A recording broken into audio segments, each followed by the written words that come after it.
যিদিনা আপুনি উপলব্ধি কৰিব যে আপুনি একোলৈ ভয় নকৰে, সেইদিনা আপুনি সঁচাকৈ জীয়াই থাকিবলৈ আৰম্ভ কৰিছে। যেতিয়া আপুনি সফলতা লাভ কৰিবলৈ ৰাওনা হয়, তেতিয়া পথটোৱে নিজকে প্ৰকাশ কৰে। সুখী হ'বলৈ হয়তো আপুনি চিন্তাধাৰা সলনি কৰিব লাগিব। সফলতা হৈছে বিফলতাৰ পিছত থিয় হোৱা। আপোনাৰ সুখ আনৰ লগত ভাগ কৰক, ই আপোনাৰ সুখ দুগুণ কৰি তুলিব। শেষ পথটোও সম্ভৱ, আমি কেৱল সাহস হেৰুৱাব নালাগে। আপোনাৰ সময় অতি মূল্যৱান, কেতিয়াও ইয়াক নষ্ট নকৰিব।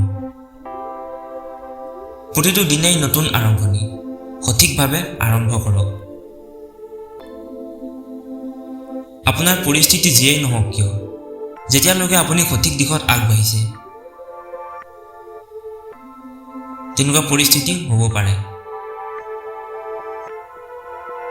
আপোনাৰ সপোন পূৰণ কৰিবলৈ প্ৰথমে সেইবোৰ বাস্তৱত পৰিণত কৰিব লাগিব।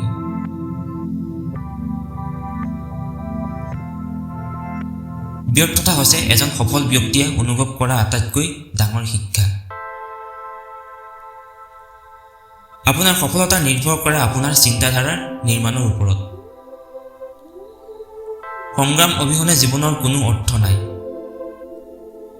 সফল ব্যক্তি হ'ল যিজনে নিজৰ শক্তিক চিনি পায় আৰু নিজৰ দুৰ্বলতাক দমন কৰি তাৰ সন্মুখীন হয়। যেতিয়া আপুনি সফলতাৰ বাবে থিয় দিয়ে, তেতিয়া পৃথিৱীখন আপোনাৰ বিৰুদ্ধে থাকে। বেছিভাগ মানুহ নতুন সূৰ্যৰ দৰে, যি কিছু সময়ৰ বাবে জিলিকি থাকে আৰু তাৰ পিছত নোহোৱা হৈ যায়।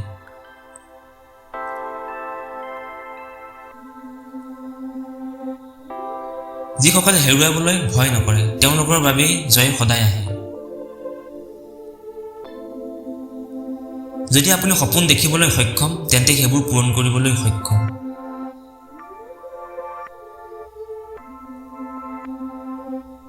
সদায় সপোনক খেদি ফুৰক, দুৰ্বলতাবোৰক সাধন কৰিবলৈ ব্যৱহাৰ কৰক। সদায় জয়ী হ'বলৈ যুঁজিব, হাৰ মানিবলৈ নাভাবিব। কেতিয়াবা আমি দুখ দিয়াতকৈ নিজকে শুধৰাই লোৱাৰ প্ৰয়োজন হয়। অসুবিধাৰ মুখাখনলৈ ভয় নকৰিব, কিন্তু প্ৰত্যাহ্বান হিচাপে গ্ৰহণ কৰক। যিকোনো বিবাদৰ সময়ত সংযম কৰাজনেই বিজয়। যদি আপুনি ভাবে যে আপুনি বিফল হ'ব, তেন্তে আপুনি যুঁজ নকৰাকৈ হাৰ মানে।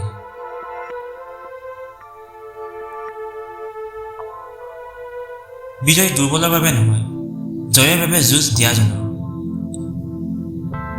সময়ত কাম কৰা সকলৰ বাবে সফলতা আহে। বিজয় সদায় সেইসকলৰ হয় যিয়ে নিজৰ ভুলৰ পৰা শিকি পুনৰ চেষ্টা কৰে। আগবাঢ়িব বিচাৰিলে কেতিয়াও পিছলৈ নাযাব। সুখী হোৱাৰ আটাইতকৈ ডাঙৰ ৰহস্য হ'ল নিজৰ জীৱনটো সুখেৰে ভৰাই থোৱা।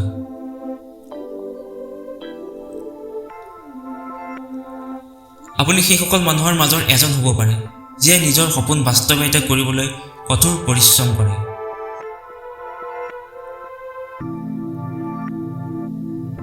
বিফলতাই আপোনাক জীৱনত ৰাখিব নোৱাৰে, যেতিয়ালৈকে আপুনি বিফলতাৰ ভয় কৰে।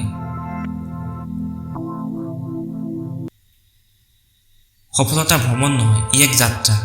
কঠোৰ পৰিশ্ৰম কৰি থাকিব লাগিব। সদায় নিজৰ ওপৰত বিশ্বাস ৰাখক, মনোভাৱ উন্নত কৰক আৰু কঠোৰ পৰিশ্ৰম কৰি যাওক। তেতিয়া সফলতাই আপোনাৰ ভৰি দুখন স্পৰ্শ কৰিব। সফলতাৰ চাবিকাঠি হ'ল সময়, ধৈৰ্য আৰু দৃঢ়তা। যেতিয়া আপুনি আপোনাৰ সপোন বাস্তৱায়িত কৰিবলৈ কঠোৰ পৰিশ্ৰম কৰে, তেতিয়া বিফলতা মাথো এটা বাধা। যেতিয়া আপুনি জয়ী হয়, তেতিয়া আপুনি সংগ্ৰাম কৰিবলৈ বেছি আনন্দিত হয়। যেতিয়া আপুনি পৰাস্ত হয়, তেতিয়া আপুনি শিকে।